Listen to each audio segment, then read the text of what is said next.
حضور نے کہا ایک واقعہ سناؤں صحابہ، مسلم کی حدیث ہے، یہ طبرانی میں ہے۔ میرے حضور نے فرمایا پچھلے زمانے کی تجھے ایک بات سناؤں، ایک واقعہ سناؤں؟ تو صحابہ نے عرض کی یا رسول اللہ سنائیے۔ ایک جوانی کا واقعہ کہ کیسے اللہ تعالیٰ کو جوان جو ہے، نوجوان کیسے پسند آتے ہیں، اور راہ حق میں جب وہ آتے ہیں اللہ تعالیٰ ان کے ساتھ کیسے پیار فرماتا ہے اور ان کی باتیں کیسے پوری فرماتا ہے۔ میرے حضور یہ بیان فرما رہے ہیں، مسلم کی حدیث ہے، طبرانی میں یہ ہے۔ میرے حضور نے فرمایا ایک بادشاہ تھا، اور وہ بادشاہی اپنی جو ہے وہ جادو کے زور پر کرتا تھا، بادشاہی اپنی جادو کے زور پر کرتا تھا، اور اس نے ایک جادوگر رکھا ہوا تھا۔ وہ جادو کرتا اور اس کو وہ بات بتاتا، تو جادو کے زور پر وہ بادشاہی کرتا۔ اب وہ جو جادوگر تھا وہ بوڑھا ہو گیا۔ اس نے کہا بادشاہ میں تو بوڑھا ہو گیا ہوں، بعد میں بھی تم نے اپنا کام چلانا ہے، تو لہٰذا مجھے ایک ایسا آدمی دے دو جس کو میں جادو سکھا دوں۔ بادشاہ نے ساری خلقت میں دیکھا، اس نوجوان کو ذہین ترین پایا اور اس کو اس جادوگر کے پاس چھوڑ دیا۔ تو جب جادوگر کے پاس چھوڑا، اس وقت نوجوان اس کی باتیں سنتا اور کچھ جادو سیکھتا، اور جس رستے سے وہ آتا تھا اس رستے میں ایک راہب انجیل کی باتیں جو ہے وہ لوگوں کو اکٹھا کر کے بتاتا تھا۔ اب وہ نوجوان تھا، ادھر بھی اس نے رکنا شروع کر دیا۔ تو ایک دن اس راہب نے پوچھا کہ تو کیا کام کرتا ہے، تو کیا کام کرتا ہے؟ اس نوجوان نے کہا کہ میں جادو سیکھتا ہوں۔ اس نے کہا استغفر اللہ، اللہ تعالیٰ معاف فرمائے، جادو سیکھنا تجھے نہیں پتا کہ گناہ ہے، کفر ہے، بے شک آسمانی ہے لیکن ہے کفر، اس کا سیکھنا سکھانا کفر ہے۔ وہ نوجوان کہتا ہے مجھے اس کی باتیں پیاری لگنی شروع ہو گئی۔ راہب تھا، انجیل کی باتیں لوگوں کو بتاتا تھا، اللہ کا رستہ بتاتا تھا۔ اب نوجوان نے جادوگر کے پاس وقت جو ہے وہ کم دینا شروع کر دیا، اور زیادہ وقت جو ہے راہب کے پاس گزارنا شروع کر دیا۔ اور وہ نوجوان کہتا ہے کہ میں نے خود آزمایا اور میں کیسے مسلمان ہوا، کیسے اللہ تعالیٰ کو میں نے مانا۔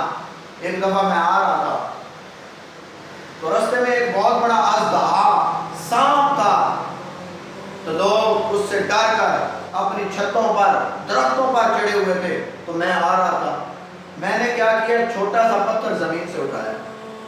کیا کیا؟ چھوٹا سا پتھر زمین سے اٹھایا، اور میں نے کہا اے اللہ اگر وہ جادوگر سچا ہے تو اس پتھر سے اس اژدہا کو مار دے۔ میں نے پتھر پھینکا، اس کو پتھر لگا لیکن اژدہا نہ مارا۔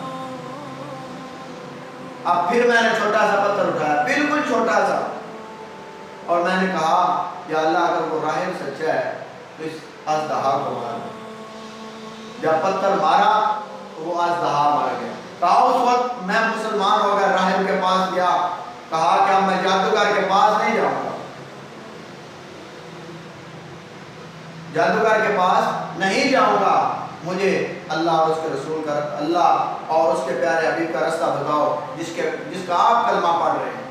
وہ عیسیٰ علیہ السلام کی باتیں بتاتا، تو وہ مسلمان ہو گیا۔ جب مسلمان ہوا تو اس وقت ایک بادشاہ کے پاس ایک درباری تھا جو بادشاہ کو پنکھے سے ہوا دیتا تھا۔ وہ یکدم نبینہ ہو گیا، یکدم نبینہ ہو گیا۔ تو کیا قصہ، کیا ماجرا، اس کو کسی نے کانوں کان خبر دی کہ فلاں نوجوان ہے، اس کے پاس جاؤ، وہ دعا کرتا ہے تو اللہ تعالیٰ شفا دے دیتا ہے۔ کیسے اللہ تعالیٰ نے اس کو جوانی میں ولایت عطا فرما دی۔ سفید بالوں کی محتاج ولایت نہیں ہے، ولایت اسی کا نام ہے کہ جو اللہ تعالیٰ جوانی میں عطا فرما۔ بھائیو جب وہ اس آدمی نبینے کو جو بادشاہ کا درباری تھا اس کو پتہ چلا کہ نوجوان دم کرتا ہے، اس سے اندھوں کو شفا مل جاتی ہے، وہ نبینہ گیا۔ اس نوجوان نے کہا بھائی میں دم تو کرتا ہوں لیکن تجھے میرے اللہ